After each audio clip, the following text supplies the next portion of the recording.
የእግዚአብሔር የጌትነቱ መገለጫ የሆነችው በድፍረት ሊነካት የሞከረ ኦዛንን የቀሰፈች በታላቅ ክብር ወደ ሀገሯ ስትመለስ ነብየ እግዚአብሔር ዳዊት በታላቅ መንፈስ ደስታውን በፊቷ የዘመረላት ታቦተ ጽዮን ማርያም ብዙ ተአምራትን ያደረገችና እያደረገች ሲሆን በፍልስጤማውያን ይመለክ የነበረውን ጣዖትም ዳጎንን ቀጥቅጣ ያጠፋችበት መታሰቢያ በዓል በመላው ኦርቶዶክሳውያን ቤተክርስቲያን በታላቅ ድምቀት ይከበራል። በሰሜን ሸዋ ሀገረ ስብከት በደብረ ብርሃን ከተማ አንሳስ መንበረ ብርሃን ቅድስት ማርያም ቤተክርስቲያን የጽዮን ማርያም ክብረ በዓል በብፁዕ አቡነ ቀሌምንጦስ በኢትዮጵያ ኦርቶዶክስ ተዋሕዶ ቤተክርስቲያን ጠቅላይ ቤተ ክህነት የሰንበት ትምህርት ቤቶች ማደራጃ መምሪያና የሰሜን ሸዋ ሀገረ ስብከት ሊቀ ጳጳስ አባታዊ ቡራኬ በድምቀት ተከብሮ ውሏል። የቃል ኪዳኑ ታቦት ከመንበረ ክብሩ ወርዶ በአውደ ምሕረቱ ዑደትን በማድረግ ምዕመናንን ባርኳል።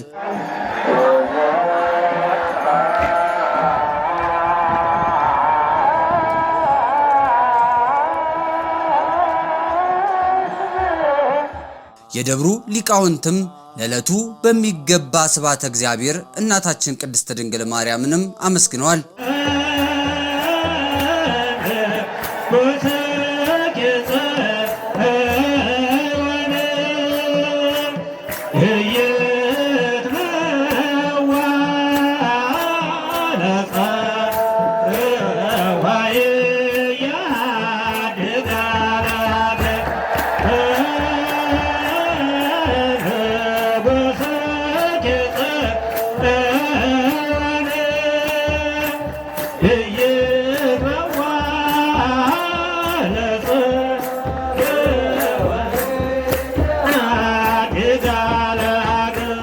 የሰንበት ትምህርት ቤት ዘማሪያን ያሬዳዊ ወረብም አቅርበዋል።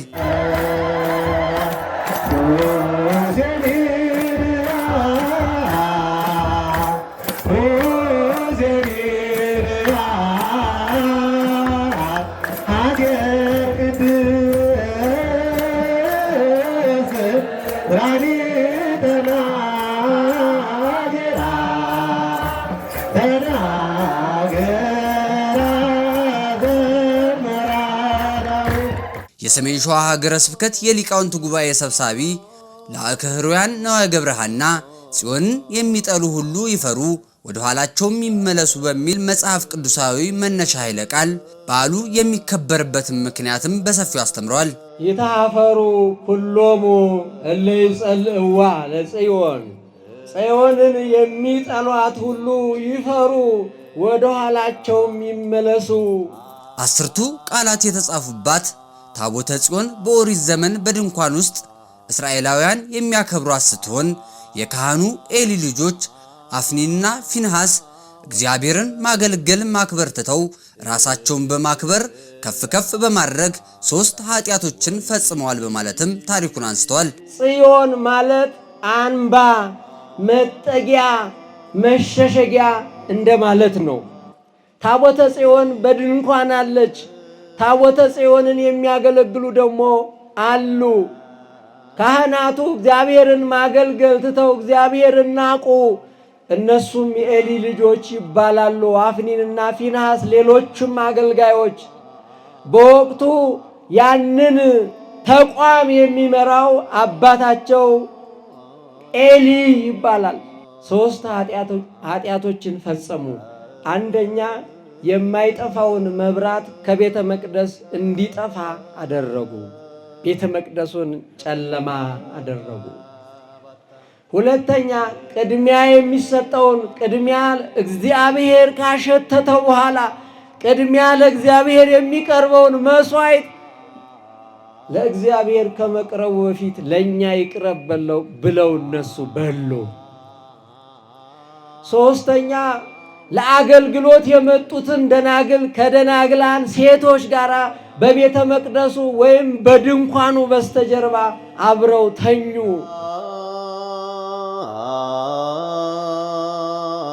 ይህንን የሰማው አባታቸውም አረጋዊ ኤሊ ልጆቹን ቢገስጻቸውም እምቢ በማለታቸው እርሱም ኋላ ቸል በማለቱ እግዚአብሔር ነቢዩ ሳሙኤልን ወደ ኤሊ ልኮ በአንተ በልጆችህና በእስራኤል ላይ ትልቅ መከራ አመጣለሁ አጠፋችሁማለሁ በማለት እንዲነግረውም አድርጓል። እግዚአብሔር ኤሊን ተወና የኤሊን ልጆች ተወና ታናሹን ብላቴና ሳሙኤልን መጥራት ጀመረ። ሳሙኤል ሳሙኤል ሳሙኤል ብሎ ጠራው እግዚአብሔር። ሳሙኤልም አባቴ ሊቀ ካህኑ ኤሊ ጠራይ ብሎ ወደ ኤሊ ሮጦ ሄደ። አባቴ ሆይ ምን ልታዘዝ ጠራኸኝ አለ። ኤሊም ኧረ እኔ አልጠራሁም፣ አልፈህ ተመልሰህ ተኛ አለው። በድጋሚ እግዚአብሔር ሳሙኤልን ጠራው። አሁንም ኤሊ ጋር ሄደና አባቴ ሆይ ምን ልታዘዝ ጠራኸኝ አለው። ኧረ እባክህን እኔ አልጠራሁህም አለው። ተመልሶ ተኛ። እግዚአብሔርም ለሶስተኛ ጊዜ ሳሙኤልን ጠራው። በዚህ ጊዜ ኤሊ ምናልባት እግዚአብሔር ይሆናልና የሚጠራህ አቤት በለው አለው። በዚህ ጊዜ ሳሙኤል አቤት እኔ ባሪያህ ሰማለሁ አቤት አለ። ስማኝ፣ ወደ ኤሊ ወደ ካህኑ ልካለሁ፣ በኤሊ ፊት ሄደህ ትናገራለህ አለው። ሳሙኤልን መልእክቱን ለመናገር ፈራ። ይሄን እንዴት አድርጌ ለሊቀ ካህኑ እናገራለሁ? ብናገርስ እኔ ወጣት ነኝ፣ ብላቴና ነኝ። እሱ ታላቅ ሽማግሌ ነው። እሱ በእስራኤላውያን ዘንድ የተከበረ ታላቅ ሊቀ ካህን ነው።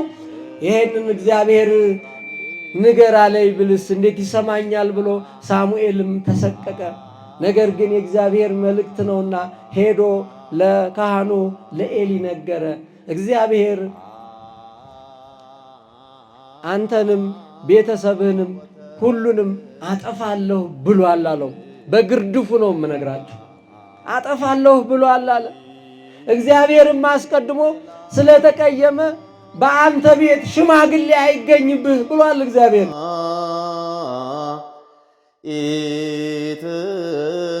ካህኑ ኤሊም ይህንን በሰማ ጊዜ እኔም ልጆቼም በድለናልና እርሱ እግዚአብሔር ነው፣ የፈለገውን ያድርግ አለ። እግዚአብሔርም የኤሊን ልጆች ማጥፋት ፈልጓልና ጦርነትን አስነስቶ እስራኤላውያን በመሸነፋቸውና ብዙዎች በመሞታቸው ወደ ኋላ ተመልሰው ታቦተ ጽዮንን ይዘው ወደ ጦር ሜዳ ቢመለሱም እግዚአብሔር ብሏልና ዓላማም አለውና የኤሊ ልጆች ሞቱ፣ ታቦተ ጽዮንም ተማረከች። የልጆቹንም ሞት የሰማው ካህኑ ኤሊም ከወንበሩ ወድቆ እንደሞተም ታሪኩን አወስቷል። ስለዚህ እግዚአብሔር የኤሊን ልጆች ማጥፋት ፈልጓልና ጦርነት አስነሳ። እግዚአብሔር ጦርነት አስነሳ። ለጦርነት ወጡ እስራኤላውያን። እስራኤላውያን እንደምታውቋቸው ያው 10 ሆነው 1000 ገድለው የሚመለሱ ጀግኖች ናቸው።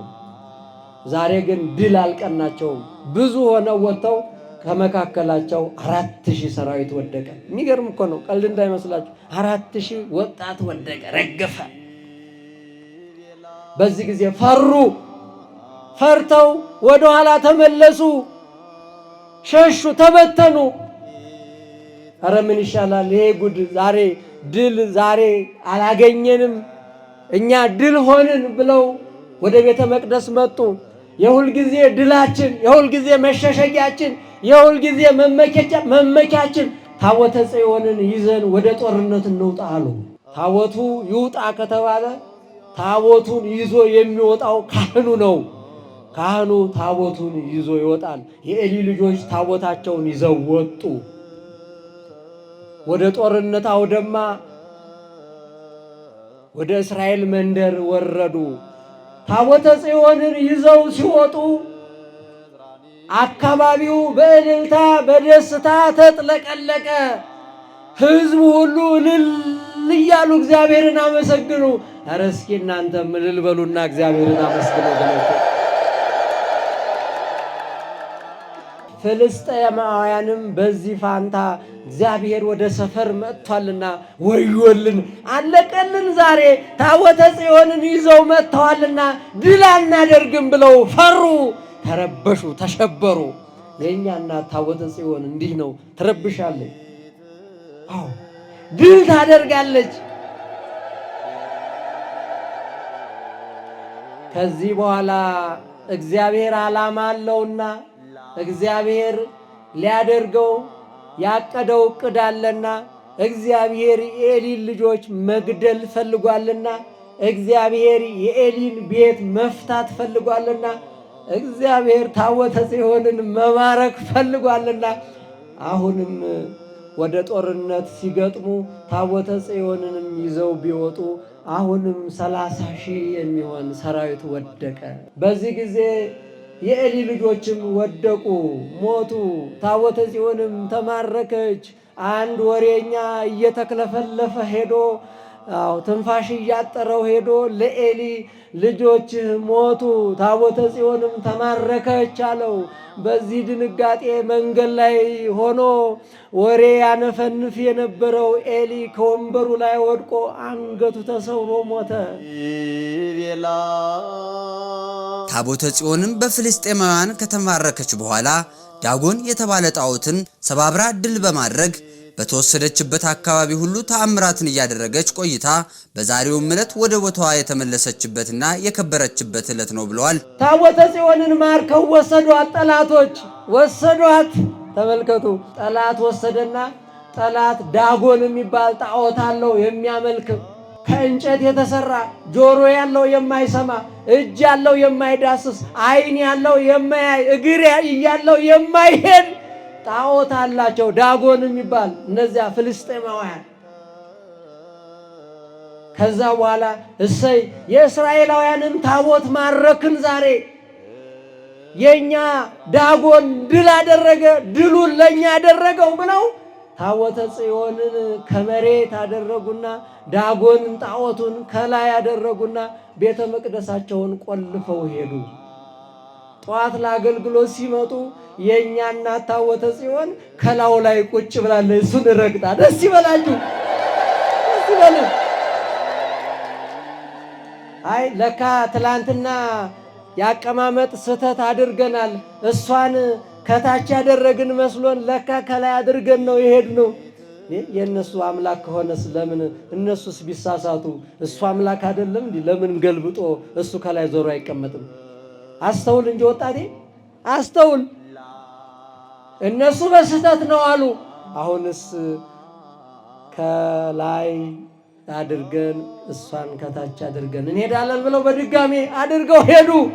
በማግስቱ ሲመለሱ እግሩ ዛማዶ፣ አንድ እግሩ ዛማዶ፣ አንድ እጁ ዛማዶ፣ አንድ እጁ ደግሞ ዛማዶ፣ ጭንቅላቱ ደግሞ አንድ ዛማዶ አፈር ትቢያ ሆኖ ታቦተ ጽዮን አሁንም ከላይ ቁጭ ብላ አገኘዋት። ደስ ይበላችሁ። ከዛ በኋላ ታቦተ ጽዮንን ይዘው ወደ ሌላ ቦታ ይዘው ቀጠሉ። ይዘዋት ሄዱ። በሄደችበት ቦታ ስራዋን መስራት ጀመረች። የእግዚአብሔር ታቦት ቢሰረቅ በሄደበት ቦታ ስራ ይሰራል እንጂ አንተ አይዞህ አይረክስም። ስራ ግን ይሰራል። ስራዋን መስራት ጀመረች። በሄደችበት መንደር ሁሉ ዛሬ እንዲህ ፍርስርሷን ወጥታ ምናያት ጋዛ የተባለችው እነ አቃሎን እነዚህ ያሉ ከተሞች በአምስቱም ከተሞች አዞሯት ታቦተ ጽዮንን።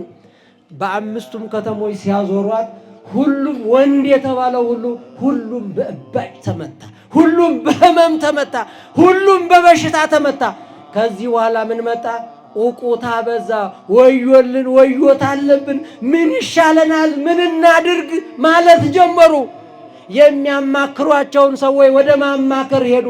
አረ ምን ይሻለናል፣ ታቦተ ጽዮንን ቀምተን አምጥተን ድል አገኘን ብለን አምጥተን ቤታችን በህመም ተመታ፣ ቤታችን በበሽታ ተሞላ፣ ምን ይሻለናል ብለው ማማከር ጀመሩ። የሚሻለውማ ታቦተ ጽዮንን ወደ ነበረችበት መመለስ ነው አሉ አማካሪዎች። እንዲህ ያደርጋል እግዚአብሔር። ካህናቱ ታቦቱን ሲንቁ ሲያቃልሉ፣ እግዚአብሔር ታቦቱን በእንስሳት በላሞች ላይ እንዲጫን አደረገ። ከዚያ በኋላ እነዚህ ላሞች እንቧ እያሉ ታቦተ ጽዮንን ይዘው ወደ እስራኤል ሀገር ይዘው ተመለሱ። ጽዮንን የሚጠሉ ይፈሩ፣ ወደ ኋላቸውም ይመለሱ፣ ይጎስቁሉ እንደተባለ እነዚህ የሚቀልዱትንም ካህናት ድል አድርጋ የሚያሟሽሟጥቱት ማረክናት የሚሉትንም ድል አድርጋ በእንስሳት ተጭና ታቦተ ጽዮን ወደ ሀገሯ ተመለሰች። ደስ ይበላችሁ፣ ድል አደረገች። የእኛ ታቦት ድል አድራጊ ናት። ስለዚህ ነው ቅድም እንዳልኳችሁ ታቦተ ጽዮን ቤተ ክርስቲያን፣ ጽዮን እመቤታችን፣ ጽዮን ኢየሩሳሌም ሰማያዊት፣ እናንተ ወደ ሕያው እግዚአብሔር ወደ ጽዮን ተራራ ደርሳችኋል፣ ደስ ይበላችሁ እንደተባለ እኛ የደረስነው ዛሬ ወደ ጽዮን ተራራ ወደ ቅድስት ኢየሩሳሌም ወደ ድንግል ማርያም ወደ ኢየሩሳሌም ሰማያዊት ነው የደረስነውና ወደዚህ ተራራ ያደረሰን እግዚአብሔር አምላካችን ስሙ የተመሰገነ ይሁን። ብፁዕ አቡነ ቀሌምንጦስ የሰሜን ሸዋ ሀገረ ስብከት ሊቀ ጳጳስ ባስተላለፉት አባታዊ መልእክት በቤተ መቅደስ ሊኖሩ የሚገባው ስብሐተ እግዚአብሔር፣ ጸሎት፣ ንስሐ ከእግዚአብሔር የሚገኝ በረከት ነው። በብሉይ ታሪክ እንደምንመለከተው በቤተ መቅደስ ውስጥ ስርዓቱን እንዲጠብቁና እንዲያስጠብቁ ኃላፊነት የነበራቸው ሰዎች በመደፋፈር ስርዓቱን በማፍረስ ብዙዎች ከእግዚአብሔር ምሕረት እንዲለዩ ሕይወታቸው እንዲያልፍም አድርጓል ብለዋል።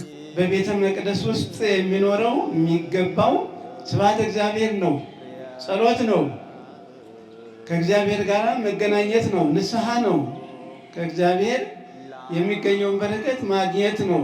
በእግዚአብሔር ደግሞ እኛ ያለንን ችግር መንገር ነው እና ስርዓት ተሰርተዋል። ስርዓቱ ቅድም የነገሯችሁ 3 ስርዓቶች ተሰርተዋል። 3ቱንም ስርዓቶች በቤተ መቅደስ ውስጥ ኃላፊነት የተሰጣቸው ሰዎች ናቸው ያፈረሱት። 3ቱንም ስርዓቶች ኃላፊነት የተሰጣቸው ሰዎች አፈረሱ ማለት ነው። ድፍረት፣ አንዳንድ ጊዜ ድፍረት መጥፎ ነው ወገኖቼ። 2 ሰው 3 ሰው ወይም 1 ሰው ቢደፋፈር ስርዓት ቢያፈርስ ብዙ ሰው ነው የሚቀጣው። በኃላፊነት ደረጃ ያለ ማለት ነው ወገኖቼ። በኃላፊነት ደረጃ ነው ሰዎች አሉት። ነገር ግን በእነሱ ምክንያት ብዙ ሰዎች ተቀጥተዋል፣ ብዙ ሰዎች ተጎድተዋል፣ ብዙ ሰዎች ከእግዚአብሔር ምሕረት ተለይተዋል፣ ብዙ ሰዎች ሕይወታቸው አልፏል። በኃላፊዎች ችግር ምክንያት፣ በኃላፊዎች ድፍረት ምክንያት ወገኖቼ ሰዎች ተጎድተዋል። ያያችሁት እና ያየነው ተማርነው ማለት ነው ወገኖቼ። ቅዱስ ያዕቆብ እግዚአብሔር ክፉ ትዕቢተኛ ሰዎችን ችላ ይላቸዋል፣ ለምርኮ ለኃጢአትም አሳልፎ ይሰጣቸዋል። ነገር ግን ራሳቸውን ዝቅ የሚያደርጉ ሕገ እግዚአብሔርን የሚያከብሩትን የሚጠብቁ ሰዎችን ከፍ ከፍ ያደርጋቸዋል እንዳለ ሰው እግዚአብሔርን እንደ አምላክነቱ ማምለክ ማክበር ከቻለ እግዚአብሔር ከእርሱ ጋር ይሆናል። ዛሬ ላይ ስንመለከትም ግማሽ ወጣት ቤተ እግዚአብሔርን ያስከብራል፣ ከፊሉ ደግሞ ያስደፍራል። ለእምነቱ ቀናኢ የሆነ እንዳለ ሁሉ የቤተ ክርስቲያን ስርዓትን ሲጥስ፣ ሲያፈርስ፣ ሲቃወም፣ ሲያስቃውም ይታያል። በዚህም በራሱ ላይ በአማኙ ላይም ጉዳት ያደርሳል። በእግዚአብሔር ሕግና ስርዓት የሚዘባበቱ ሰው ሁሉ በነፍስም በስጋም እንደሚቀጡ ተናግረዋል። እስመ ይትሄየሎሙ እግዚአብሔር ለእቡያን እንዳለ ቅዱስ ያዕቆብ ሲናገር ትዕቢተኞችን፣ ክፉ ሰዎችን፣ የማይታዘዙ ሰዎችን ችላ ይላችኋል፣ ለምርኮ፣ ለጥፋት፣ ለክፋት፣ ለኃጢአት አሳልፎ ይሰጣቸዋል። የማይታዘዙ ሰዎች ነው የሚለው። ወለእለ እሰያትሄቱ ርእሶሙ ያከብሮሙ ይላል።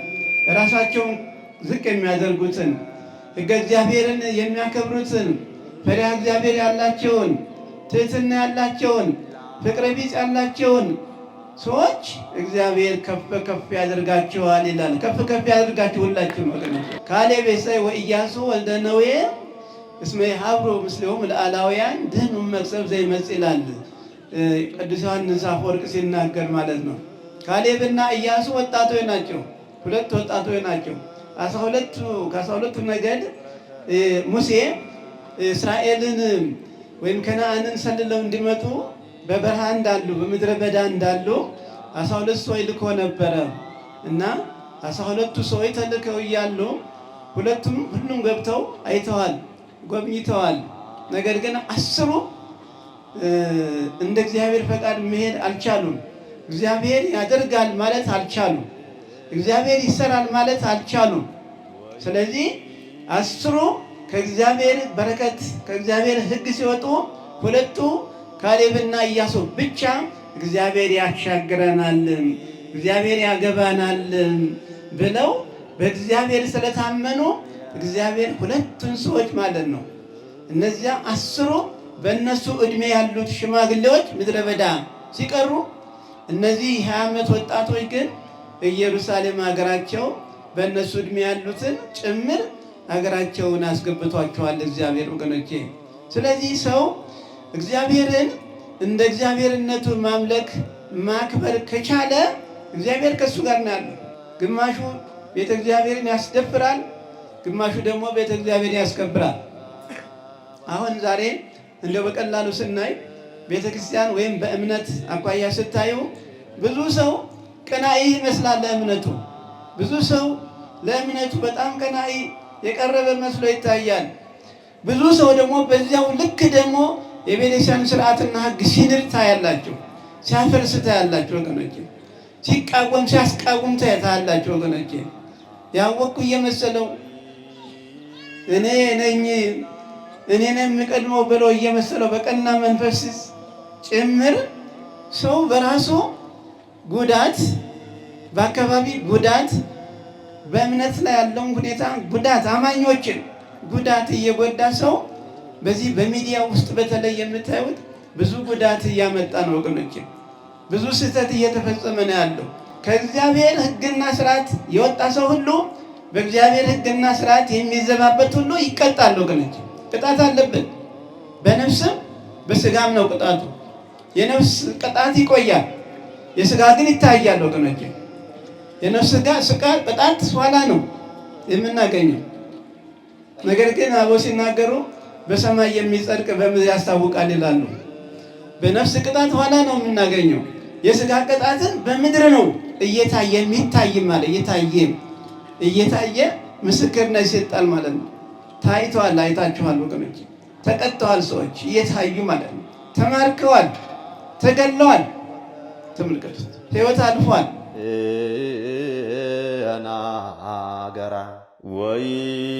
በህይወታችን ከእግዚአብሔር የሚለዩን ብዙ ነገሮች አሉብን።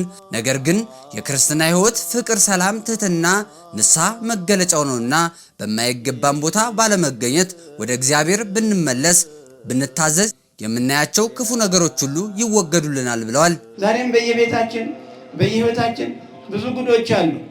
ከእግዚአብሔር የሚለዩን፣ ከሰው የሚያለያዩን፣ ከራሳችን የሚለዩን ብዙ ጉዶች ሰው ተሸክሞ ነው ያለው ወገኖች። ክርስቲያን በተለይ ክርስትናው ትህትናን፣ ፍቅርን ከራስ በላይ ለሰውም ለወንድም ማሰብን ነው የሚያስበው ወገኖች። ክርስትና ሁልጊዜ ትህትና ነው። ክርስትና ሁልጊዜ ከኔ ይልቅ ለራስ ለወንድሜ ለሌላው የሚል ነው። ክርስትና ሁልጊዜ ፍቅር ነው። ክርስትና ሁልጊዜ ሰላም ነው። ክርስትና ይሄ ነው ወገኖቼ። ዛሬ ግን ስታዩት ምን መስላችሁ? በተቃራኒው ነው ሰው የምታገኙት። በተቃራኒው ተሳዳቢ ሆኖ ታገኛላችሁ። ጸያፍ ስራ የሚሰራ ሆኖ ታገኙታላችሁ። ከማይገባ ቦታ ተቀምጦ በሚሰራ ታገኙታላችሁ። የማይገባ ተግባር ሲፈጽም ታገኙታላችሁ። ስለዚህ የክርስትናው ሕይወት ለሚመለከተው ክርስትና ላለው ሰው ትንሽ ቅር ያሰኛል። ተመልከቱ፣ ቅር ያሰኛል። ለምን የሚል ጥያቄ ያመጣል ወገኖች። ሰው በማይገባ ቦታ መገኘት፣ የማይገባ ስራ መስራት አጸያፊ ነው ለክርስቲያኖች ወገኖች፣ አጸያፊ ነው። ለክርስቲያኖች ጸሎት፣ ለክርስቲያኖች ለቅሶ እንዲህ እንዳሁን ዛሬ በዓለማችን በሀገራችን የምናየው የሚያስደስት ሳይሆን የሚያሳዝን፣ የሚያሰቅቅ፣ መኖር የሚያስጠላ ህይወት ላይ ነው ያለነው ሁላችን፣ ጊዜ ላይ ነው ያለነው ሁላችን ወገኖች። የሚያስደስት ነገር ምንም የለም። በጎናችሁ፣ በፊታችሁ፣ በኋላችሁ፣ በእግራችሁም በቀኛችሁ ሁላችንም የሚያስደስት ነገር የለም። ደስታ የሚገኘው ከማን ነው? ደስታ በማን ነው የሚገኘው? በእግዚአብሔር። ወደ እግዚአብሔር ብቻ ነው ማንጋጠጥ ያለብን ወገኖቼ። እግዚአብሔርን ከለመነው እነዚህ የምናያቸው የሚያስፈሩን የሚያስደነግጡን ነገሮች ይወገዳሉ፣ ያስወግዳቸዋል እግዚአብሔር። በእግዚአብሔር በኩል ሁሉም ኢምንት ነው። ለእኛ ነው የሚከብደን ወገኖቼ፣ ለእኛ ነው የሚከብደን። ከብዶ የሚሳይ እንደ ገደል ተጭኖብን የሚያስጨንቁን ነገሮች በእግዚአብሔር በኩል ኢምንት ናቸው፣ ይወገዳሉ። ጊዜ አይፈጁም አለ ወገኖቼ። ሲራክ ደጉ ጠባይ እንዳይበላሽብህ፣ መልካሙ ስምህ እንዳይቆሸሽብህ ከክፉ ሰው ጋር ወዳጅነትን አታድርግ እንዳለ ከክፎችና ከሐሳቦቻቸው ሸሽተን ወደ ጽድቅ ወደ ቅድስና ልንገሰግስ ይገባል በማለትም ተናግረዋል። ደጉ ጠባይህ እንዳይበላሽብህ፣ በጎ መልካሙ ስራህ እንዳይቆሽሽብህ ከክፉ ሰው ጋር ወዳጅነት አታድርግ ይላል መጽሐፍ ነው። ሲራክ ነው የሚለው። አሁን ያየናቸው ሰዎች ክፉ ሰዎች ናቸው። ለምድሪቱ የማይበጁ ለሰዎች የማይበጁ ሰዎች ታቦተ ጽዮን ታቦቱ እስከምትማረክ ድረስ ማለት ነው ወገኖቼ። በኃጢአት ምክንያት፣ ባለመታዘዝ ምክንያት፣ በድፍረት ምክንያት ወገኖቼ። ድፍረት አንዳንድ ጊዜ ድፍረት እንደዚህ ያደርጋል፣ እንዲህ ይጎዳል ወገኖቼ። ሌላውንም ይዞ ሙት ይዞ ይሞታል ይባላል። ሙት ይዞ ይሞታል ይላል። መልካም በጎ አመለካከት የሌለው በስርዓት መኖር ያልቻለ ሰው ሁልጊዜ ጎረቤቱ ያለውን ጭምር ነው ይዞት የሚሄደው ወገኖች፣ የሚጎዳው ወገን። ዛሬም እንደዚሁ ነው። ዛሬም እኛም በየአካባቢያችን በየጎረቤታችን በህይወታችን የምናየው ነገር ነው ወገኖች። እኛ ምን እንመስላለን ብለን ራሳችን ብናይ በሚዛን ብንለካው ራሳችን ማወቅ እንችላለን። ራሳችን ማየት እንችላለን ወገኖች፣ ምን ላይ እንዳለን ማለት ነው። ስለዚህ እግዚአብሔር ቀንን አዘጋጀ፣ ጊዜን አዘጋጀ፣ አይምሮን አዘጋጀ፣ ጤናን ሰጠ። እነሆ አምጥቶ በደጁ በቤቱ አቁሞ ይባርከናል፣ ይቀድሰናል፣ ያከብረናል ወገኖቼ። አክብሮን ነው ክቡር ቦታ ቆመን የክቡር የእግዚአብሔርን ቃል እየሰማን ክብር እያጣጣምን በረከት እያገኘን አይምሮአችን እየተባረከ ሕይወታችን እየተቀደሰ ያለው እግዚአብሔር ስለወደደን ነው። እግዚአብሔር የተመሰገነ ይሁን ወገኖቼ። ብፁዕነታቸው ዛሬ የሰማነው የተማርነው ለሕይወታችን በረከተ ስንቅ ለኑሯችን ሕይወት ሰላም ነው በማለትም በየጊዜው ይህ ታሪክ የሚነገረው ሰው በሰማ ቁጥር ይስተካከላል፣ የሻከረው ሕይወቱ ይለሰልሳል፣ የራቀው ይቀርባል። ዛሬ ጥላቻ ክፋት በስቷልና ሁላችንም ወደዚህ ቅዱስ ስፍራ የመጣ ነው እንድንታረምና የሰማነውን እውነተኛ ታሪክ እንዳንደግመው ጥንቃቄ እንድናደርግ ያግዘናል በማለትም መክረዋል። አሁን ያየነው የሰማነው ለሕይወታችን በረከት ነው፣ ለኑሯችን ሕይወት ነው፣ ሰላም አንድነት ነው። ሰዎች እንዲህ አይተናል። በየጊዜው ይተረካል። ግን በየጊዜው የሚተረከው ሰው በሰማ ቁጥር ይስተካከላል፣ ይለሰልሳል። ሕይወቱ የሻከረ ሕይወቱ ይለሰልሳል፣ የራቀው ይገኛል። ታሪክ እውነት ነው። ታሪክ እንዳንደግመው እውነተኛውን ታሪክ እንዳንደግመው ጥንቃቄ ለማድረግ ያግዘናል ማለት ነው ወገኖቼ። ጥላቻ በዝቷል፣ ክፋት በዝቷል። እንድንታረም ነው የመጣ ነው። ሁላችንም እዚህ የመጣ ነው። ምን ተኑትር አይጎዳ መወጻእክሙ ይላል ጌታችን አምላካችን መድኃኒታችን ኢየሱስ ክርስቶስ። ወደ ገዳም ወደ ቤተክርስቲያን ወደ ቅዱስ ቤተክርስቲያን የመጣችሁ ምን ታዩ ነው? ምን ልታዩ ነው ብሎ ጥያቄ ጠይቀናል። የእግዚአብሔርን ቃል ለመስማት ለመማር በረከት ለማግኘት እግዚአብሔር ቤት ሁሉ አለ። እግዚአብሔር ቤት ሁሉ አለ። ሁሉ የሌለን እኛ ነን። ሁሉ ካለው ነው የምንለምነው እኛ። ሁሉ ካለው ከሀብታሙ ሀብት ካለው ከሚለግሰው ቢሰጥ ከማያልቅበት ከታላቁ ፈጣሪያችን ከእግዚአብሔር ፊት ቆነን ነው ወገኖች የምንለምነው እኛ። ጤና፣ ሰላም፣ ፍቅር፣ አንድነት የምንለምነው ፈጣሪያችን። ወደ ሰው የሚለምን ሁልጊዜ ከሰው የሚገኝ ምንም እርባና የለው። ከሰው የሚገኝ እርባና የለው፣ ጥቅም የለው። ከእግዚአብሔር የሚገኘው ግን ዋጋ አለው፣ በረከት አለው። በረከቱን ዋጋውን ያብዛላችሁ ሁላችኋለሁ ወገኖቼ።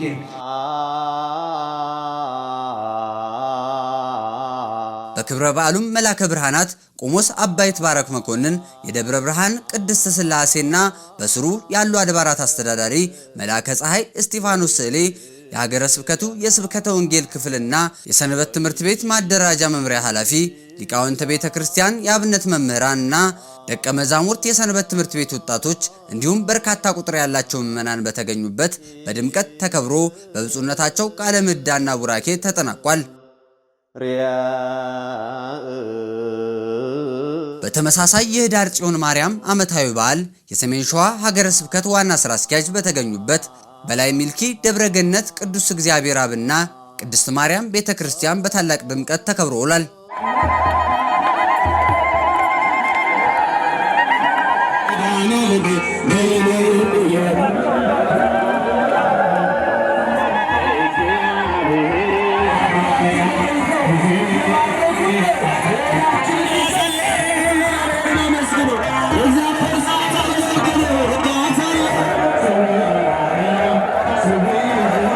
በክብረ በዓሉም ላይ ሊቃውንት ወረብ አቅርበዋል።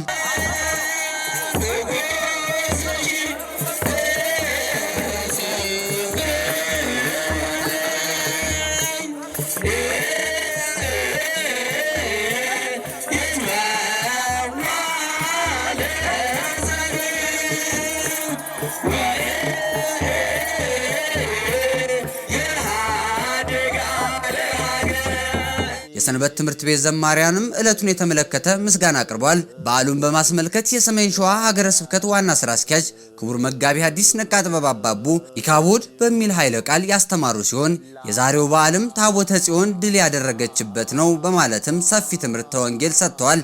ኢካቦድ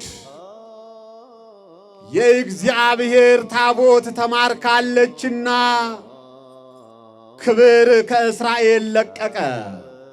የዛሬው በዓል ታቦተ ጽዮን የኢሎፍሊን ከተማ በርብራ ሰባብራ ድል አድርጋ ድል አድራጊነቷን አሸናፊነቷን ዳጎንን ሰብራ ለኔና ለናንተ ነፃነትን ያስተማረችበት የነፃነት የድል በዓል ነው። የእግዚአብሔር ልጆች ቅዱስ ዳዊት ስለ እመቤታችን ስለ ቅድስት ድንግል ማርያም እግዚአብሔር ጽዮንን መርጧታልና ማደሪያውም ትሆን ዘንድ መርጧታልና እንዲህ ብሎ ይህች ለዘላለም ማረፊያዬ ናት መርጫታለሁ በዚህችም አድራለሁ ብሎ አስቀድሞ ለክብር ዙፋኑ ማደሪያ ትሆን ዘንድ እንደመረጣትም አስተምረዋል።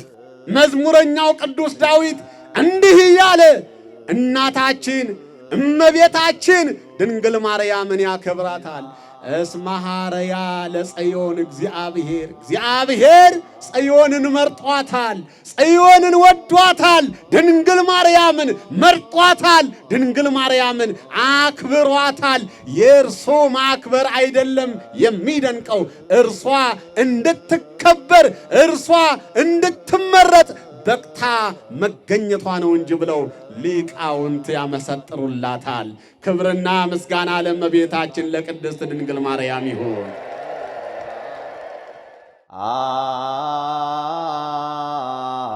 ጽዮንን ክበቧት፣ የሚያስጨንቃችሁንም በእርሷ ላይ ጣሉት፣ እሷንም አምባ መጠጊያችሁ አድርጓት እንደተባለም ሁላችንም በዚህ ቅዱስ ቦታ የተሰበሰባችሁ የእመቤታችን ልጆች በዓሏን በማክበራችሁ በታላቅ በረከት ተባርካችኋልና እንኳን ደስ አላችሁም ብለዋል።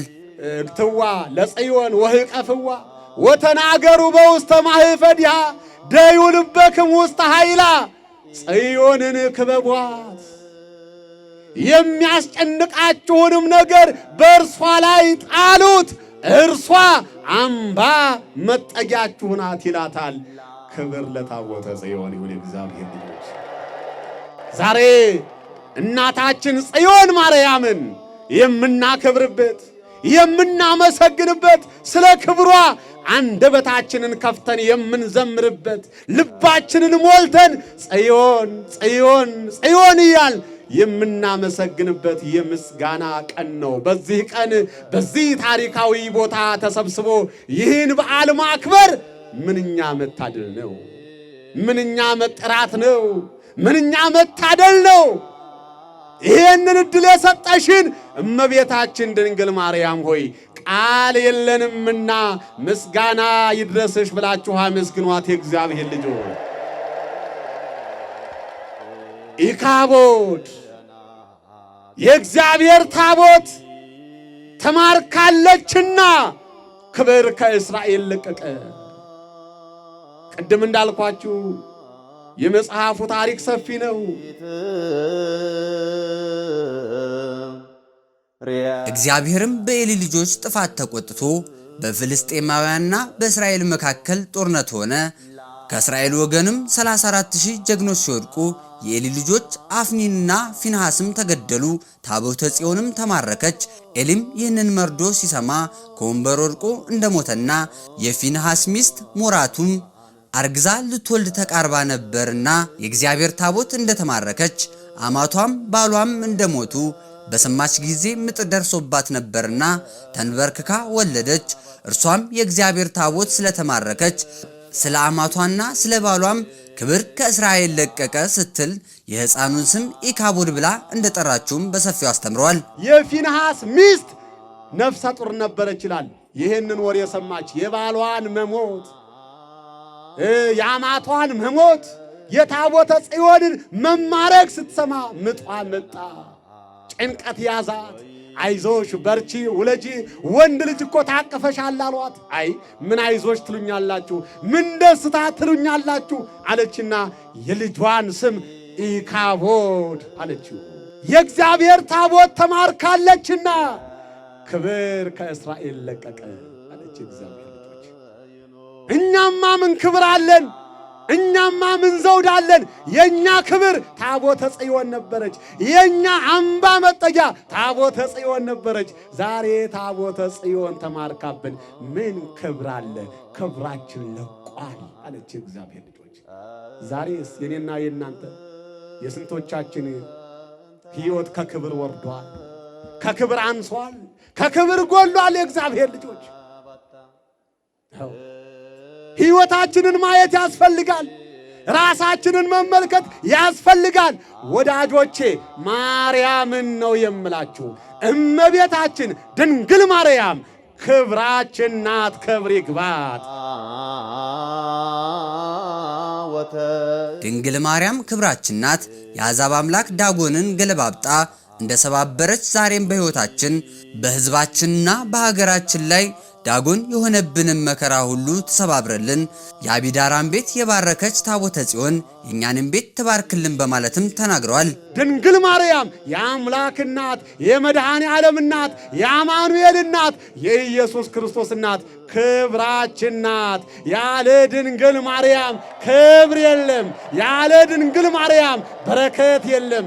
ያለ ድንግል ማርያም ሰላም የለም። ሰላማዊ ኢየሱስ ክርስቶስን ወልዳ የሰጠችን ድንግል ማርያም ናት። የአሕዛብ አምላክ ዓይን እያለው የማያይ፣ ጆሮ እያለው የማይሰማ፣ እጅ እያለው የማይዳስስ፣ እግር እያለው የማይሄድ፣ በውስጡም እስትንፋስ የሌለበት ከንቱ ድንጋይ የአረብ አሻንጉሊት ብሎ መጽሐፍ የሚናገረው ባዕድ አምልኮ ዳጎን አስታሮት አቅም የለውም፣ ጉልበት የለውም፣ ኃይል የለውም። ኃይል የጽዮን ነው። ክብር ለታቦተ ጽዮን ይሁን። ኃይል የታቦተ ጽዮን ነው። ኃይል የድንግል ማርያም ነው። የእግዚአብሔር ልጆች ዳጎንን ሰባብራ ጣለችው። በሕይወታችሁ ዳጎን የሆነባችሁን ነገር ታቦተ ጽዮን ተሰባብረላችሁ። አዎ ሥራ ማጣት ዳጎን የሆነባችሁን፣ ልጅ ማጣት ዳጎን የሆነባችሁን፣ ትዳር ማጣት ዳጎን የሆነባችሁን፣ ጤና ማጣት ዳጎን የሆነባችሁን ታቦተ ጽዮን እመቤታችን ድንግል ማርያም በዕለተ ቀኗ ሰባብራ ደስታ አስታቅፋ በረከት አስታቅፋ ወደ ቤታችሁ ተመልሳችሁ የእግዚአብሔር ልጆች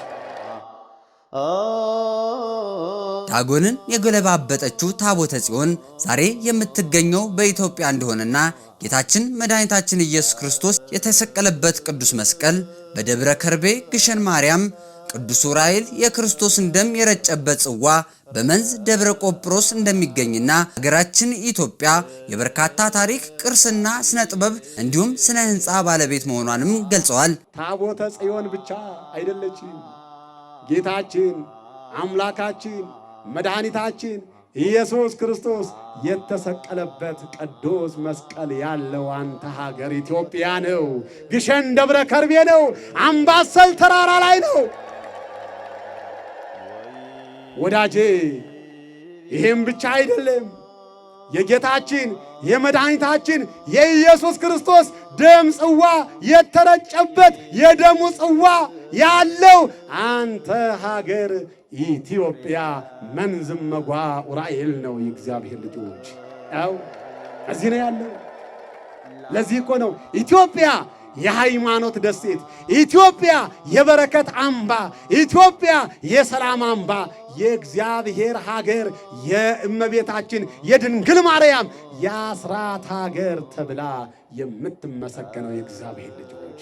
ይህንን ታሪካዊ በዓል የምናከብርበት ቦታም በርካታ ምዕመናን አጎንብሰው መጥተው ቀና ብለው የሚመለሱበት፣ በዊልቸር መጥተው እንደ እምቦሳ ዘለውና ቦርቀው የሚሄዱበት፣ የታመሙ መፈወሻ፣ ዲያብሎስን ድል መንሻ፣ የበረከትና የዘመናችን የድህነት ማዕከል ነው በማለትም ተናግረዋል። ይህ ቦታ እንደምታውቁት አጋንንት የሚሞቱበት፣ የሰው ልጅ የሚፈወስበት ቦታ ነው። ይህ ቦታ ያዘኑ ያለቀሱ እንባቸው ታብሶ የደስታ እሸት ተሸክመው የሚመለሱበት የፈውስ ቦታ ነው። የበረከት ቦታ ነው። የእግዚአብሔር ልጆች